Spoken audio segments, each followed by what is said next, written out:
There are millions of spaces in your mind which are magical in nature.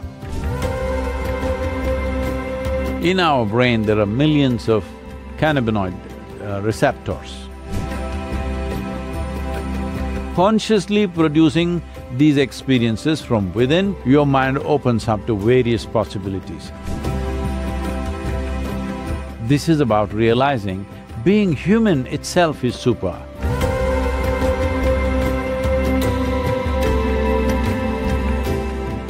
See, it's been discovered, or we have observed, that in our brain there are millions of cannabinoid receptors. So what does this mean? Lots of speculation went on. So naturally, people who are on the dope, they said, this means everybody must smoke, or this means anthropologically all of us, all human beings at some time were smokers. Then they came up with this, that these cannabinoid receptors are there because the body is supposed to produce this. The brain carries millions of receptors and the body is supposed to produce the endocannabinoids. So, this production, it can be either on or off depending upon how you have kept yourself. That within yourself you can generate a chemistry which keeps you always blissful. But the most important aspect of it is, when it comes from outside, it keeps you… maybe it makes you blissful for a brief amount of time, but it makes you unaware. When it comes from within, it keeps you blissful and makes you super aware, which is the important thing. So this is not about trying to become some kind of a superhuman being. This is about realizing being human itself is super. And once you are blissful by your own nature, you always see that your life is super. It doesn't matter, some situations in our life go well, some don't go well, some happen our way, some don't happen our way, but this one life should be always happening our way. Sadguru, John Sviokla, lovely to be with you. I love your work. In a somewhat related vein, what do you think of the role of psychedelics in terms of, showing things that you normally don't see in normal life? Are they detrimental for the reasons you just said, or useful on a path? See, the nature of human mind is such, let's look at it this way, it's a building of million rooms. Most people who live normal life may explore 5, 10 of those rooms, that's all. The million rooms are just there, unused. So once in a way, if you forcefully enter those rooms by using a chemical or something else, sometimes it can happen because of injury, sometimes it can happen because of shock, that people enter other spaces of their minds, which they can't believe it is their mind because it looks like a whole new world. It is just like if you had, let's say, if you did not have eyes to see, if you open your eyes, suddenly it's a whole new world. So just like that, if you open your eyes to certain things, it looks like a whole new world. No, it's the same good old world, but it has so many dimensions, and human mind, in its evolutionary process, have gathered so many rooms to it that most of the rooms are not explored. So what is the purpose of this? The purpose of this is this: if our focus is only on our survival process, if we are constantly activating our survival instinct, then the number of rooms that you explore in your mind will become very limited. If our focus and our attitude is not about survival, because survival essentially means we want to build a wall of protection around ourselves. Well, you see all the creatures are always trying to create boundaries. That comes from our evolutionary memory that we want to survive, and surviving is a very important process. If we don't survive, then what next? There's nothing else. So we must survive. But is it necessary that your survival instinct is always on? If you are a wild creature, yes, it must be always on. But we evolved to this point where our cerebral cortex opened up, blossomed into this possibility, where once you've become a human being, your survival doesn't fulfill you anymore. In the sense, for example, for all the other creatures, if their stomach becomes full, their life is settled. But for a human being, if stomach is empty, there's only one problem. If stomach becomes full, there are 100 problems. This is the nature of a human being.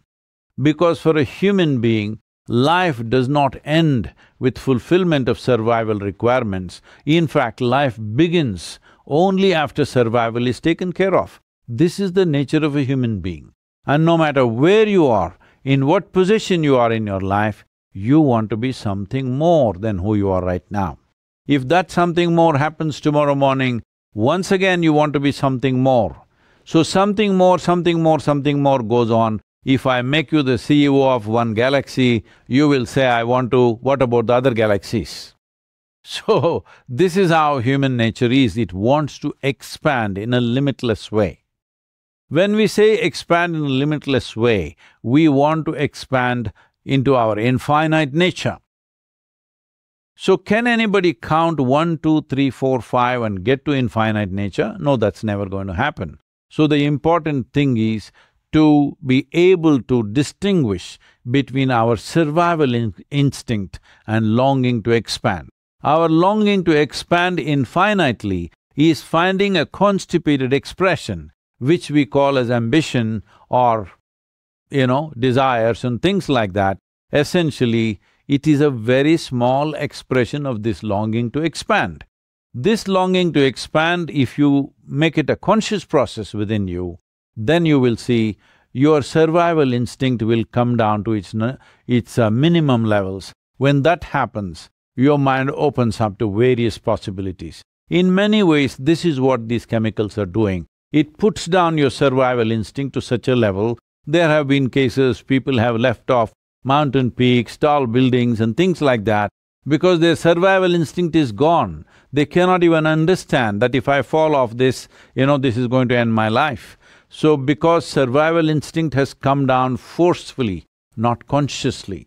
So consciously producing these experiences from within and forcefully doing it from outside, these are two different things. Here and there, somebody might have felt that because something opened up, they benefited from that. But you look at the larger consequence of such experiences, most of the time it's left people either frustrated or disturbed or imbalanced. Very, very few people can really claim they have benefited from that. You mentioned that the mind has millions of rooms, which I found to be really interesting and resonated with me. You seem to be someone that has explored more of those rooms than most others.